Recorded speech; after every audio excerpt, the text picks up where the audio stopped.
वैसे तो आम बोलचाल की भाषा में बिजनेस या व्यवसाय का इस्तेमाल किया जाता है, यानी हर वो कार्य जिसमें व्यस्तता है, जिसमें लोग किसी भी कार्य को करने में अगर कोई बिज़ी है, व्यस्त है तो उसको हम लोग व्यवसाय बोल देते हैं, बिजनेस बोल देते हैं।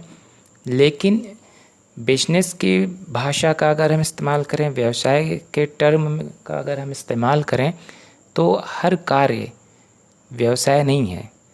व्यवसाय में उसी कार्य को शामिल किया जाता है, या ये हम कह रहे हैं कि व्यवसाय में उन सारी एक्टिविटीज़ को शामिल किया जाता है जिसका इंटेंशन, जिसका उद्देश्य अर्निंग का हो, जो धन कमाने के लिए, जो धन कमाने के उद्देश्य से जो भी कार्य किया जा रहा है वो सब व्यवसाय में शामिल किया जाता है।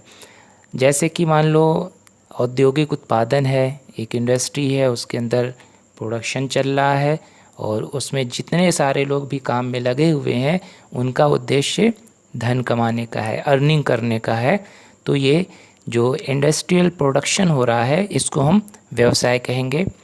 इसी तरीके से कृषि उत्पादन है, जितना भी फार्मिंग से रिलेटेड, एग्रीकल्चर से रिलेटेड जितना भी काम हो रहा है और उसमें जो लोग लगे हुए हैं उनका भी उद्देश्य अर्निंग का है, धन कमाने का है।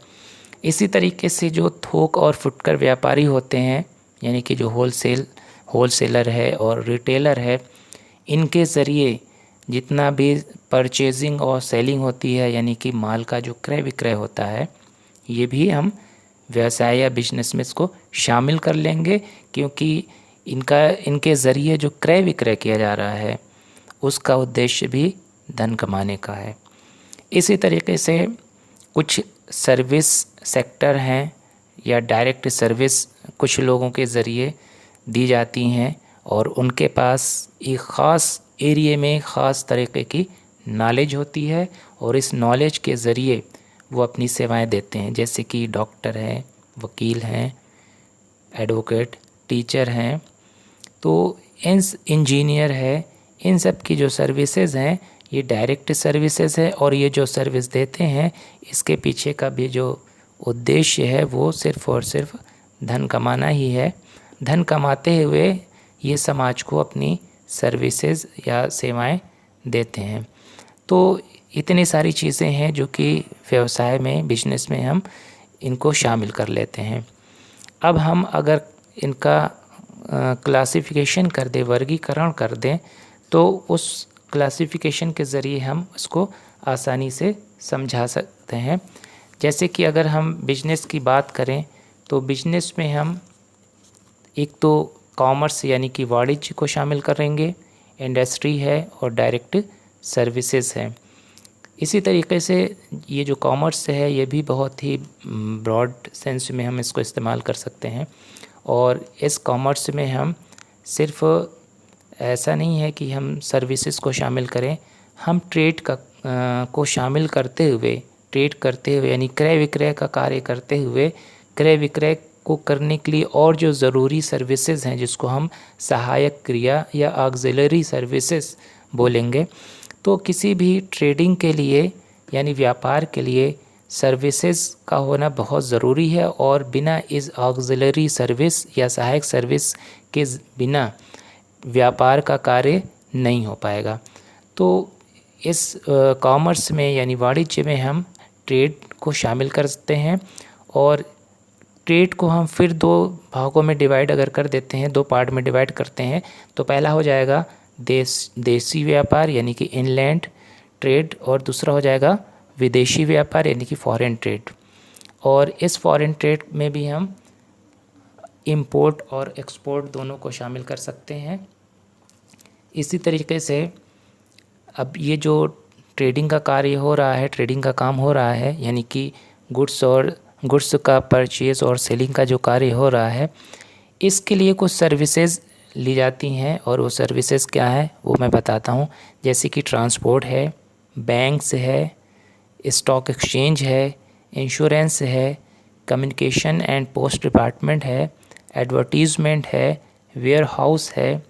तो इतनी सारी सर्विसेज को हम शामिल कर सकते हैं और अगर इस सर्विसेज को हम हटा दें, इन सेवाओं को अगर हम हटा दें, तो इनके बगैर व्यापार करना बहुत ही मुश्किल हो जाएगा। तो जैसे कि मान लो ट्रांसपोर्ट है, इसके ज़रिए जो गुड्स है उसको एक जगह से दूसरे जगह तक पहुंचाया जाता है। बैंक के ज़रिए हम पेमेंट कर सकते हैं, लोन की सर्विसेज हमको मिलती है, कैपिटल फॉर्मेशन इसके ज़रिए होता है। तो ये बैंक किसी भी ट्रेडिंग के लिए बहुत ही इम्पॉर्टेंट है। इसी तरीके से इंश्योरेंस है, बहुत सारे जो रिस्क होते हैं, जोखिम होते हैं व्यापार में, तो इस जोखिम को कम करने के लिए भी हमें इंश्योरेंस की ज़रूरत पड़ती है।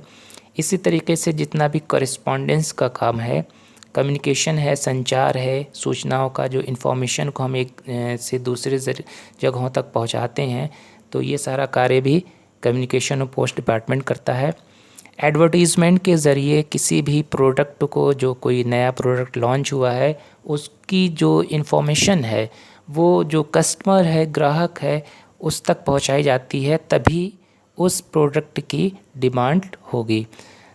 वेयर हाउस का जो काम है, वो जो भी प्रोड्यूस्ड प्रोडक्ट होते हैं, उत्पादित वस्तुएं होती हैं, उनको सेलिंग से पहले तक, जब तक कि वो सेल ना हो जाए, उसको एक जगह रखना होता है जिसको हम लोग वेयर हाउस बोलते हैं। तो ये इतनी सारी सर्विसेज हैं और इसको हम ट्रेड के साथ साथ इसमें शामिल करते हैं, यानी कि बिना इन सर्विसेज के ट्रेड का कार्य बहुत ही मुश्किल हो जाएगा, ट्रेडिंग करना बहुत ही मुश्किल हो जाएगा। एक व्यापारी के लिए इन सर्विसेज का इस्तेमाल करना, प्रयोग करना बहुत ही ज़रूरी है। इसके बाद हम आते हैं इंडस्ट्री में। अगर तो इंडस्ट्री को भी हम अगर कैटेगराइज कर देते हैं, तो इसका एक पार्ट ऐसा है जहाँ प्रोडक्शन होता है, यानी कि जहाँ पर बहुत सारे मटेरियल्स है उनको फिनिश्ड गुड्स में कन्वर्ट किया जाता है। मैन्युफैक्चरिंग का काम है जहाँ पर कई सारे रॉ मटेरियल्स होते हैं, उनको दूसरी चीज़ों में कन्वर्ट किया जाता है। इसी तरीके से असेंबलिंग का कार्य है, जहाँ पर बहुत सारे जो कलपुर्जे होते हैं या डिवाइसेस होती हैं, उनको आपस में जोड़ दिया जाता है, असेंबल कर दिया जाता है, और जब वो असेंबल हो जाता है तो वो प्रोडक्ट इस्तेमाल के लायक हो जाता है। अगर हम सारे पुर्जों को या डिवाइसेस को अलग अलग कर दें तो वो हमारे किसी काम के नहीं। जैसे कि मान लो साइकिल है, स्कूटर है, कार है, बाइक है, इनमें पहिए हैं, इंजन है, इनके चेसिस है, इन सबको जोड़ दिया जाता है। कंप्यूटर है, उसका मॉनिटर है, सीपीयू है, कीबोर्ड है, माउस है, इन सबको जब हम आपस में जोड़ देंगे तब हमारे लिए वो जो कंप्यूटर तैयार होगा वो हमारे यूज़ के लायक होगा। वरना सिर्फ अगर हम कीपैड और माउस का इस्तेमाल करें तो वो पॉसिबल ही नहीं, उसका कोई यूज़ नहीं है। एक कार है, उसके टायर का कोई यूज़ नहीं है जब तक कि टायर को कार में फिट ना कर दिया जाए। तो ये जो असेंबलिंग का काम है, ये भी एक तरीके से इंडस्ट्री में ही किया जाता है। इसी तरीके से तेल का जो कच्चा तेल होता है, क्रूड ऑयल होता है, उसको निकालना खनन उद्योग है। इसी तरीके से कंस्ट्रक्शन का काम है, जहाँ पर रोड्स बनाए जाते हैं, पुल बनाए जाते हैं, फ्लाईओवर्स हैं, बांध, बड़े बड़े डैम बनाए जाते हैं। तो ये सारी चीज़ें भी हम इंडस्ट्री में शामिल करेंगे। इसी तरीके से ये सारी चीज़ें कंस्ट्रक्टिव में आ जाएंगी। इसी तरीके से डायरेक्ट सर्विसेज, जैसा मैंने पहले बताया था कि एक टीचर की सर्विस है, डॉक्टर की सर्विस है, एडवोकेट की सर्विसेज हैं, ये सारी सर्विसेज डायरेक्ट सर्विसेज में शामिल होती हैं। तो बिजनेस के अंडर में, यानी कि जब हम व्यवसाय करते हैं तो व्यवसाय करने के लिए, यानी कि जो अपनी व्यस्तता, धन कमाने के लिए जो भी हम एक्टिविटीज़ करते हैं, जो भी कार्य किया जाता है, वो इसी व्यापार है, यानी कॉमर्स है, कॉमर्स के अंडर व्यापार आएंगे और उसके साथ साथ ऑक्सिलरी सर्विसेज आएंगी। तो व्यापार यानी कि कॉमर्स है, इंडस्ट्री है और डायरेक्ट सर्विसेज हैं, ये इन सारी चीज़ों को हम व्यवसाय कहते हैं, और इनके ज़रिए जो भी क्रियाएं होती हैं उनका उद्देश्य धन कमाने का होता है।